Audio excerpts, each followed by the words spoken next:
बच्चू बचाओ जय जाओ अपना भिडू बच्चू बचाओ दी अमरावती जिल्हा मध्यवर्ती बँकेचे अध्यक्ष बच्चू कडू यांना विभागीय सहनिबंधक यांनी अपात्र ठरवण्याचा आदेश निर्गमित केल्यानंतर बच्चू कडू यांनी उच्च न्यायालय नागपूर खंडपीठ येथे अपील दाखल केली असता आज 24 जून रोजी न्यायालयाने या प्रकरणी त्यांना दिलासा दिला आहे।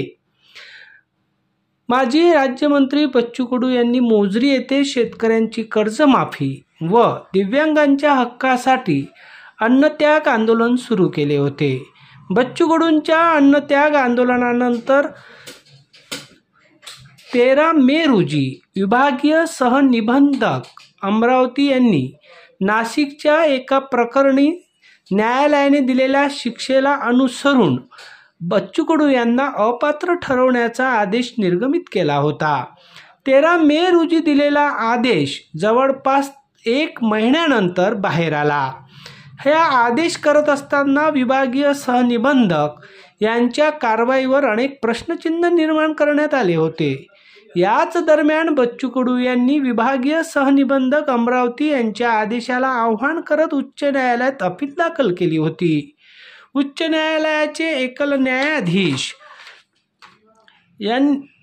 यांनी या प्रकरणाला स्थगिती दिली आहे। बच्चू कडू यांच्याकडून ॲडव्होकेट पराग कडू व ज्येष्ठ विधितज्ञ आबासाहेब खापरे यांनी युक्तिवाद केला होता।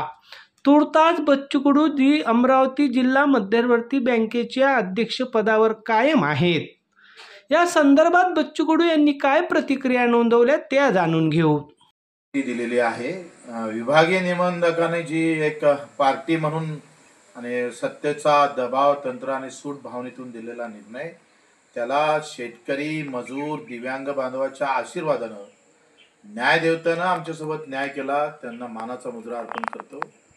या जिल्ह्यातल्या काही काँग्रेस जे काही बीजेपीचं सेल म्हणून काम करतं त्यांनी मिळून काँग्रेस आणि काही भाजपचे लोक मिळून आमच्यावर हा जो प्रकार केला तो अतिशय बेकायदेशीर होता, सूट भावनेतला होता।